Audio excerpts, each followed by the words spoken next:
তাপপ্রবাহের কারণে বুধবার পর্যন্ত আবারও সারা দেশে হিট অ্যালার্ট জারি করেছে আবহাওয়া অধিদপ্তর। এদিকে পাবনা চুয়াডাঙ্গা জেলার উপর দিয়ে অতি তীব্র তাপপ্রবাহ বয়ে যাচ্ছে। আবহাওয়া পরিস্থিতি নিয়ে আরও জানাতে রাজধানীর আগারগাঁও থেকে আমাদের সাথে যোগ দিয়েছেন সহকর্মী শাহরিয়ার অনির্বাণ। তাপপ্রবাহ কতদিন পর্যন্ত থাকতে পারে, বৃষ্টির কোনো সম্ভাবনা রয়েছে কিনা, আর নতুন করে হিট অ্যালার্ট কেন জারি করা হলো, এটি বাড়তে পারে কিনা? বিকাশে কম খরচে ক্যাশ আউটের লিমিট বেড়ে 50,000, প্রিয় এজেন্টও 2টা।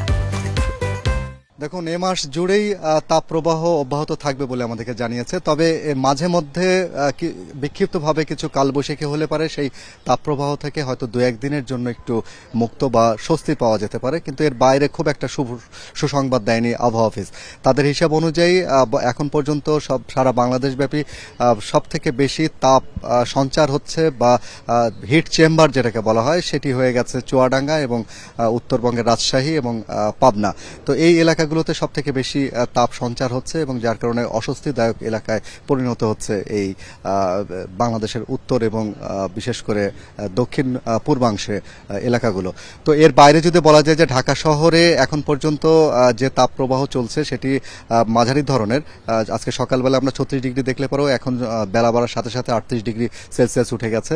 তো ময়মনসিংহ সহ চট্টগ্রামে কিছু এলাকায় বিক্ষিপ্তভাবে আজকে কিছু হালকা বৃষ্টি ও কালবৈশাখী হওয়ার সম্ভাবনা থাকলে পরেও তাপ খুব বেশি কমবে না। তো যার কারণেই সারা বাংলাদেশে হিট অ্যালার্ট জারি করা হয়েছে এবং সেটা আগামী 72 ঘন্টা অর্থাৎ বুধবার পর্যন্ত এটি স্থায়ী হবে।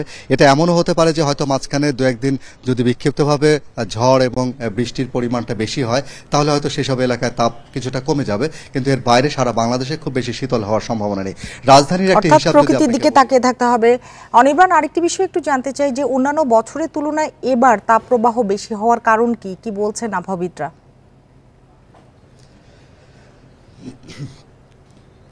দেখুন, তাপপ্রবাহ কিন্তু প্রতি বছরই বাড়ছে।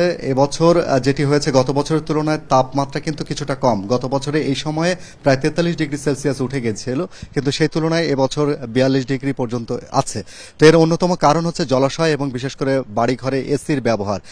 তাপ নিয়ন্ত্রক এই এসির ব্যবহার মাত্রাতিরিক্ত বেড়ে যাওয়ার কারণে বাইরে এই গরম বাতাস বেরোচ্ছে এবং পাশাপাশি যে জলাশয়গুলো যে ছিল সেই জলাশয়গুলো এখন ধীরে ধীরে সেটি দখল হয়ে গেছে, যার কারণে তাপ যেটি সঞ্চার করে যেটি হয়তো অন্য জায়গায় প্রবাহিত হওয়ার সুযোগ ছিল সেগুলি কিন্তু নষ্ট করে দেওয়া হয়েছে।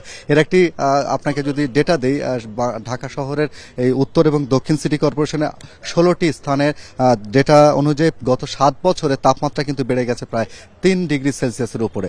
একটি একেবারে বলা যায় যে মতিঝিল, সায়দাবাদ, যাত্রাবাড়ি, গুলশান, রমনা পার্ক, পিলখানা, ধানমন্ডি, বুয়েট এবং Tejgaon, Mirpur, Farmgate, Mohakhali, botanical garden, parliament area অর্থাৎ সংসদ ভবন এরিয়া এবং ক্যান্টনমেন্ট, হাতিরঝিল, এই এলাকাগুলোতে গত 7 বছরে 2017 সাল থেকে 2014 সাল এই সময়ের ভেতরে প্রায় 3 ডিগ্রি সেলসিয়াসের মতো তাপ কিন্তু বেড়ে গেছে। ঢাকা শহরের যে স্বাভাবিক তাপমাত্রা এই সময় থাকতো 36 ডিগ্রি, সেটি এখন প্রায় 38 ডিগ্রি এবং 38 ডিগ্রির ওপরে চলে যাচ্ছে। এটা একটি বড় পরিবর্তন দেখা গিয়েছে আবহাওয়া অফিসের তথ্য অনুযায়ী এবং বিশেষ করে স্ট্যামফোর্ড বিশ্ববিদ্যালয়ের যে গবেষণা, সেই গবেষণার সমন্বয়ে আমরা দেখেছি।